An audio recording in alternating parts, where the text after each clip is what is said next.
So Worldwide Developers Conference is literally just around the corner, and there's some things that we are incredibly excited about. So in this video, we're going to be discussing some of the things you can expect to see from Apple this year, and some of the things we are really holding out for. And, fingers crossed, it's going to be the year of the iPad.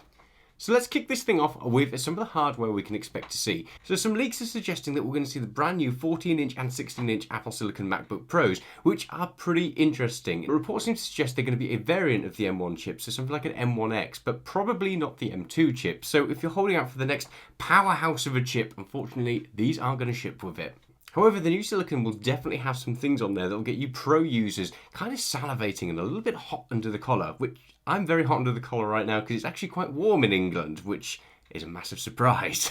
So some things you can expect to see from this new 14-inch and 16-inch MacBook Pro is a 10-core processor, which will consist of 8 performance cores and 2 efficiency cores. They'll also come equipped with either a 16 or a 32-core GPU, which will definitely boost performance up, especially for a lot of pro-level users out there. Probably one of the biggest wins about this is you'll be able to equip it with up to 64GB of RAM, so no more been limited just to the 16GB that's been available on the M1 Max as well, so some real big boosts in performance to be expected from that. Given how good the M1 Mac lineup has been so far, this new version of the chip promises to deliver some pretty damn stellar performance, so if this does get announced, we can't wait to see it. But perhaps some of the most exciting things about these new MacBooks is the fact we're getting ports back. So the 14-inch and the 16-inch MacBook Pro are apparently going to bring back MagSafe, which will be very interesting to see how they pull that one off. But also, maybe a little bit more importantly, we'll see full-size USB returning, HDMI as well, and hopefully an SD card slot.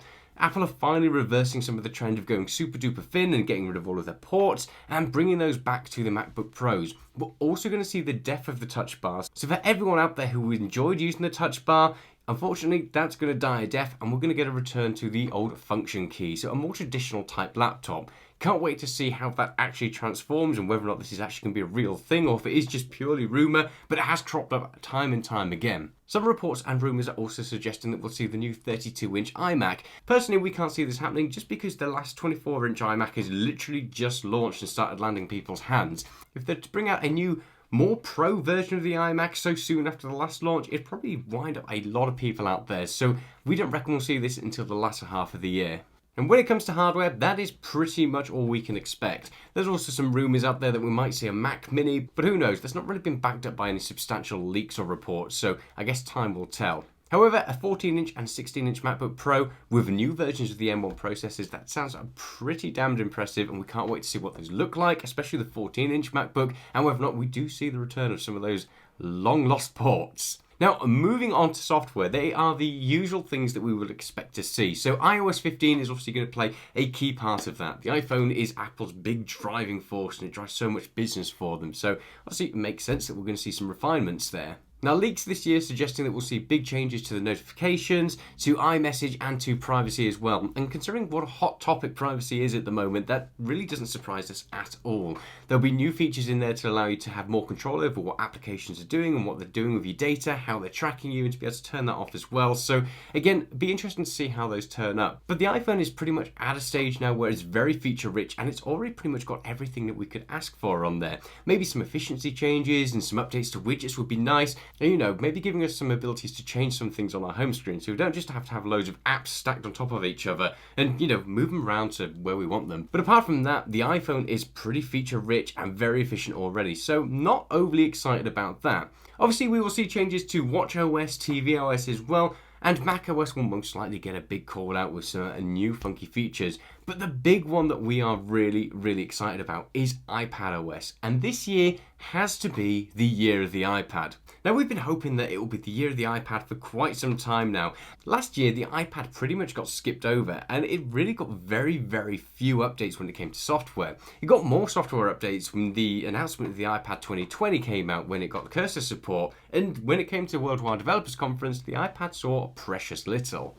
Now, this might just shape up to be a normal Apple year where the iPad gets a little bit of love but not much of it. But considering the power in the new M1 iPads that have just been launched, Apple absolutely seem to be shaping up to be doing something absolutely massive when it comes to the iPadOS. All you need to do is look at any of the recent reviews about their latest devices. pretty much the general consensus is that there is so much power in this hardware and it's completely limited by what iPadOS can do. As a long-term user of the iPad Pro 2018, I can definitely feel that frustration. It's a great little device. It's extremely powerful. It's so incredibly capable, and iPadOS, to its credit, is really efficient and pretty easy to use. However, there are just some tasks where it drives me crazy. Now, here's where we come on to our wish list and some things that we think will actually happen. And the first one is proper external monitor support. Now, we know that certain applications can take advantage of external monitor support if they bake that into the application. However, it's a pretty janky experience at the moment. If I take my iPad Pro here and I want to do some pro level stuff and I want to extend my monitor, I just can't really do that. If I want to be able to mirror what's going on my iPad, it becomes this letterbox pigeonhole mess, which absolutely drives me crazy.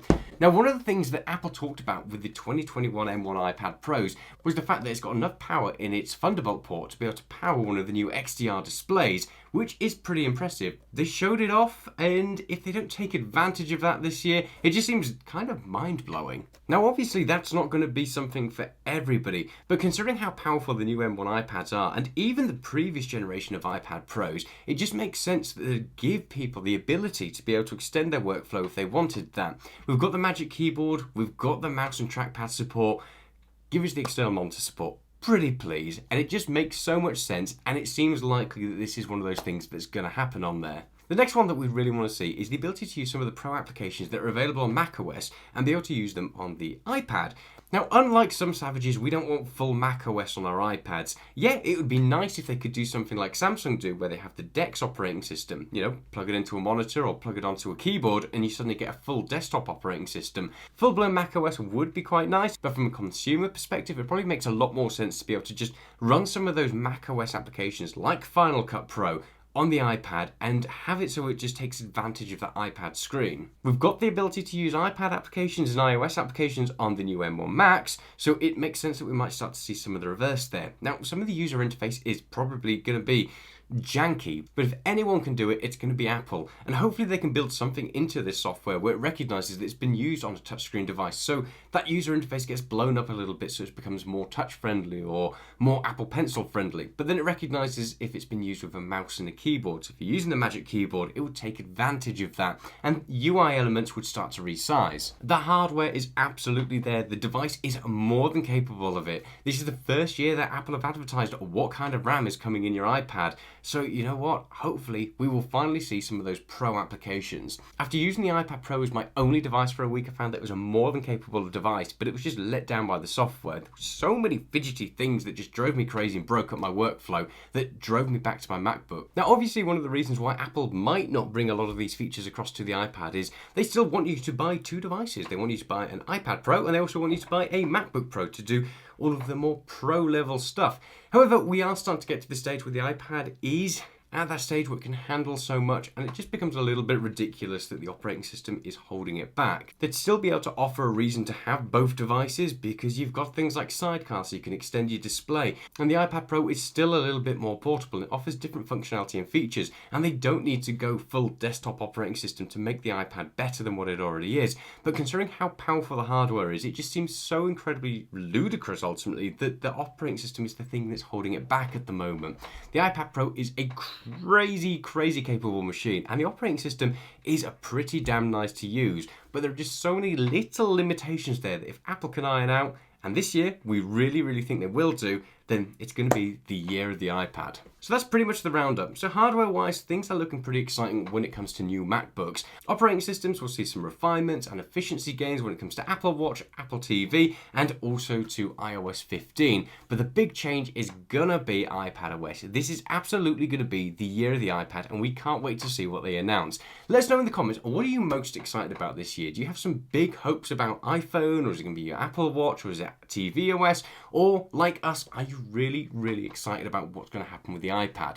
Can't wait to see what you guys have to say, and let us know any questions you have in the comments below. We've only got a few days left to wait to find out what Apple have got to unveil, and we can't wait to see what happens. Hope you've enjoyed that video. If you have, hit that like and subscribe button and come along for some more awesome content in the future. In the meantime, stay safe and we'll be back soon. Bye.